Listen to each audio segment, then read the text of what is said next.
Hello everyone, my name is Lakshmi and this is my YouTube channel Lighthouse Academy Easy Way of Learning. If you like the video, please like, share and don't forget to subscribe my channel because it means a lot to me. Thank you so much. So today we are going to take one lesson from 7th standard and the name of the lesson is King's Choice by Shankar. This is a folk tale, ये एक लोक कथा है और ये इस कथा का नाम है द किंग्स चॉइस यानी राजा की पसंद। अभी देखते हैं कि ये स्टोरी क्या है। चलिए फिर शुरू करते हैं। द किंग्स चॉइस, राजा की पसंद। There was once a lion who was the king of the forest. बहुत पुरानी बात है, एक जंगल में एक शेर रहा करता था और जो जंगल का राजा था। He was big and strong and very fierce. वो बहुत ही बड़ा था और बहुत ही ताकतवर था और सेम टाइम वो बहुत ज़्यादा डरावना भी था। All the other animals in the forest called him king. जंगल के सभी जानवर उसे राजा बोलते थे, राजा मानते थे। They brought him gifts from every corner of the forest. और हमेशा वो कुछ न कुछ, सारे जानवर राजा के लिए यानी शेर के लिए कुछ न कुछ जंगल से ले आते थे जो भी उन्हें मिलता था। But the more of the lion had the more he wanted. लेकिन जितना वो जानवर उन्हें राजा को देने की कोशिश करते थे वो बहुत ही ज़्यादा और लालच उसे पैदा होने लगा था और वो और ज़्यादा चाहता था। A king must have a court, he said to himself one day. एक दिन वो ऐसा बैठा था और उसके मन में ख्याल आया कि मेरा तो क्या होना चाहिए, दरबार होना चाहिए। कोर्ट यानी दरबार होना चाहिए। He called a fox to his side. उसने अपनी तरफ एक लोमड़ी को बुलाया और कहा, You are known to be a wise and clever creature. तुम इस जंगल में जितने भी जानवर हैं उसमें से सबसे होशियार और चालाक हो। Fox said the lion, I want you to my advisor. तुम मेरे सलाहकार बन जाओ। क्या बन जाओ? सलाहकार, क्योंकि तुम क्या हो, बहुत होशियार और चालाक हो। किसने कहा? लॉयन ने कहा फॉक्स से, यानी शेर ने कहा लोमड़ी से। Thank you your majesty. उसने कहा आपका बहुत बहुत धन्यवाद महाराज जी। Said the fox, said the fox bowing low. उसने झुकते हुए कहा कि बहुत बहुत शुक्रिया कि आपने मुझे अपना एडवाइजर चुना। The lion next called the leopard to his side. उसकी साइड से उसने किसने? लेपर्ड को बुलाया, यानी चीते को बुलाया। You are known to be watchful and swift of foot. तुम क्या हो? बहुत ही तेज तुम्हारी नज़र है और तुम बहुत धीरे धीरे भी चलते हो। इसीलिए तुम क्या बन जाओ? I want you to be my bodyguard. तुम मेरे बॉडी गार्ड यानी मेरे रक्षक, अंग रक्षक बन जाओ।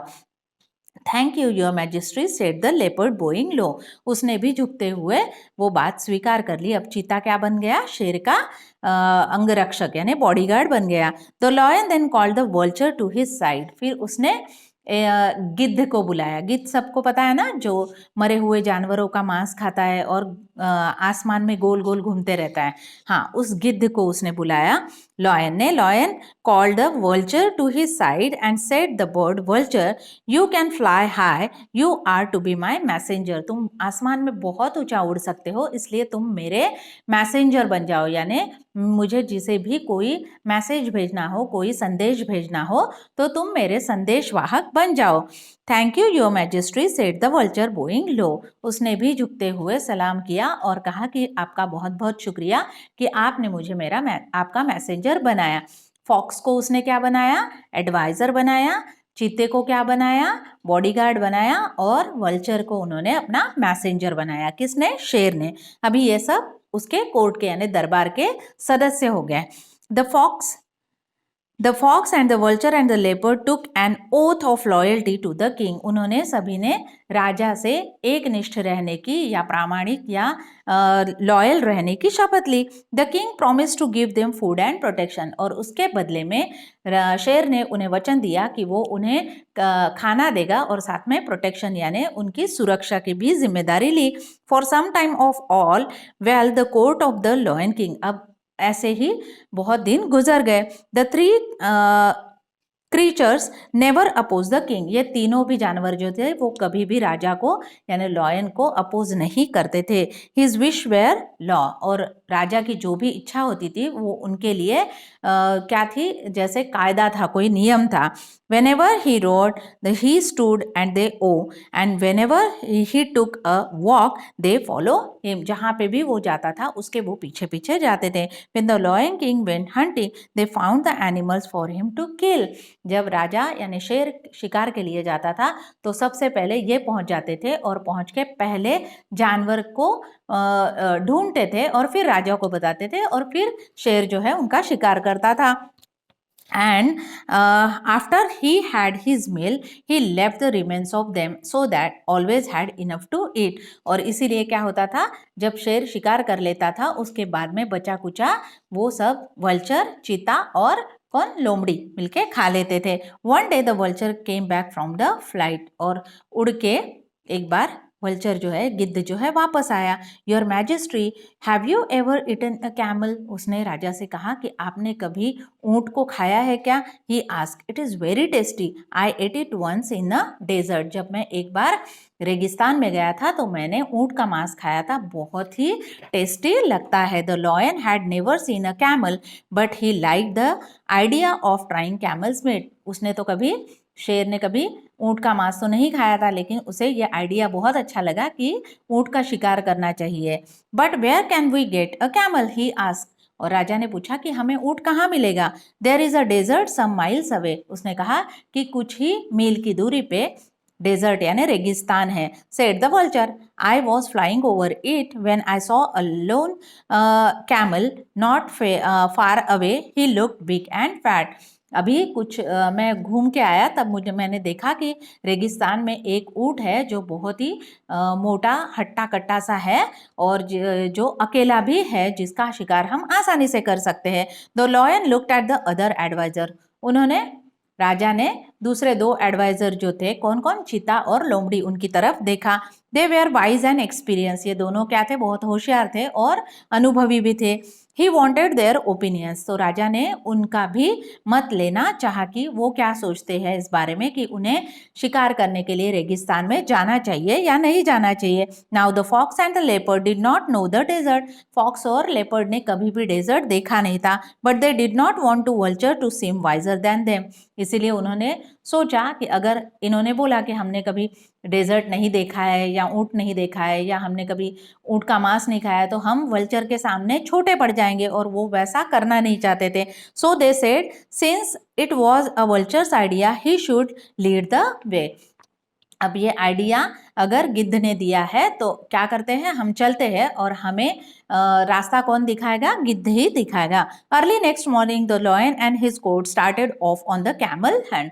दूसरे दिन बिल्कुल सवेरे सवेरे ये सारे लोग ऊंट का शिकार करने के लिए रेगिस्तान की तरफ निकल पड़े। They reach the edge of the desert easily.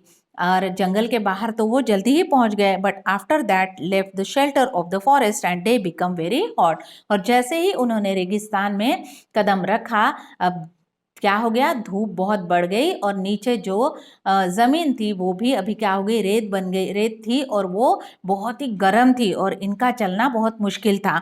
The sun shone down with the fire hot rays. और जैसे सूरज जो है, जो आग उगल रहा था, जिसकी वजह से इन तीनों को बहुत गर्मी हो रही थी, और आसमान में तो गिद्ध उड़ रहा था।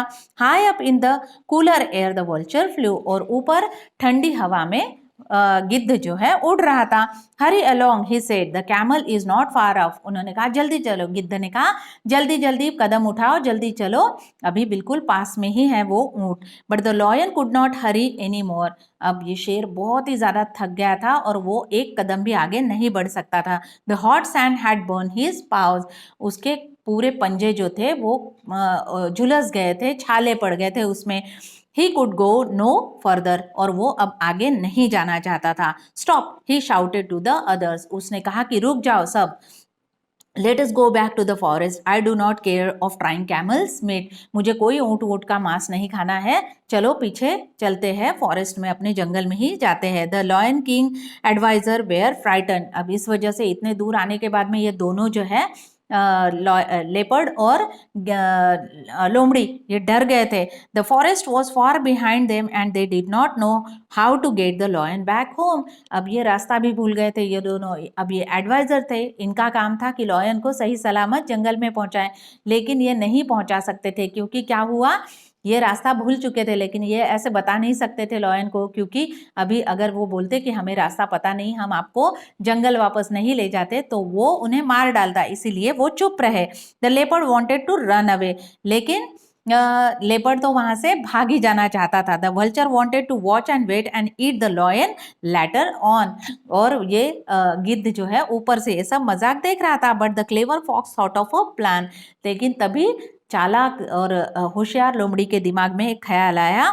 Of into the desert he ran saying I was bring some help, और वो बोला कि आप यहीं पे रुकिए। उसने शेर से और चीते से कहा कि तुम यहीं रुको, आप यहीं रुको, मैं जाके कोई मदद लेके आता हूँ। I will bring some help. After running from for some time the fox find the camel, थोड़ी दूर ही भागने के बाद में लोमड़ी को वहां पे वो कैमल एक मिल गया। The camel was indeed surprise to see him, लेकिन कैमल ने जैसे ही लोमड़ी को देखा वो बहुत आश्चर्यचकित हो गया कि ये डेजर्ट में लोमड़ी कहाँ से आ गई।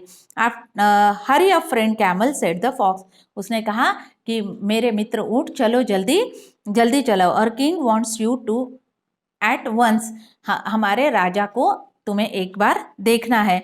Your king said the camel, तुम्हारा राजा कौन सा काम, who is that, I do not know any king, I only know my master for whom I carry goods across the desert, मैं सिर्फ अपने मालिक को जानता हूँ जिसके लिए मैं सामान ढोता हूँ एक जगह से दूसरी जगह पे, बाकी मैं किसी किंग विंग को जानता नहीं हूँ। Our king and the king is the lion he killed your master, हमारे राजा जो है वो लॉयन है, शेर है, और उन्होंने तुम्हारे मास्टर को खा लिया है, यानी मार डाला है। Said the fox now you are free, अभी तुम्हारा कोई मास्टर वास्टर नहीं है, अभी तुम फ्री हो, यानी तुम आजाद हो। आई नो, हाँ, and the lion has invited you to live at his court, come along, उसने कहा कि हमारे राजा ने शेर जो है, राजा जो है, उन्होंने तुम्हारे मास्टर को किल कर दिया है, खत्म कर दिया है, अब तुम फ्री हो, और हमारे राजा चाहते हैं कि तुम उनके दरबार के एक सदस्य बन जाओ, चलो जल्दी जल्दी। The camel followed the fox, और वो कैमल जो है, ऊंट जो है, वो लोमड़ी के पीछे पीछे जाने लगा। When the fox and the camel reach the lion's camp, the vulture and the leopard were surprise, even the lion look please to spite his burn pouch, और कैमल को साथ में आते हुए लोमड़ी के देख के ये लेपर्ड और लॉयन और वल्चर भी, तीनों भी क्या हो गए, एकदम सरप्राइज हो गए कि ये क्या हो गया है। The camel was presented the king. He agreed to serve the lion to return for the home or to his court. Get on the camel's back, your majesty, said the fox. He will return home. और उसने कहा कि आप ऊंट के पीठ पे बैठ जाइए और हम लोग अभी जंगल वापस चलते हैं, क्योंकि आपके पांव तो पूरी तरह से छाले पड़ चुके हैं, जल चुके हैं, इसीलिए आपको चलने की ज़रूरत नहीं है। मैं इस कैमल को ले आया हूँ, अभी हम क्या करते हैं, चलते हैं, इस कैमल के ऊपर आप बैठ जाइए, हम जंगल में वापस चलते हैं। The lion at once jumped on the camel's back, his courtiers and the fox and the leopard jump up behind him, and with the vulture flying ahead as a guide, they set off on a long journey back to the forest. और इस तरह से वो जंगल में ऊंट की पीठ पे बैठ के सवार होके चलने लगे और आगे बढ़ने लगे। अभी ये जो है थोड़ा लॉन्ग हो गया है ना, तो इसको पार्ट 2 में मैं करने वाली हूँ, तो आगे की स्टोरी हम देखते हैं नेक्स्ट वीडियो में। Thank you so much.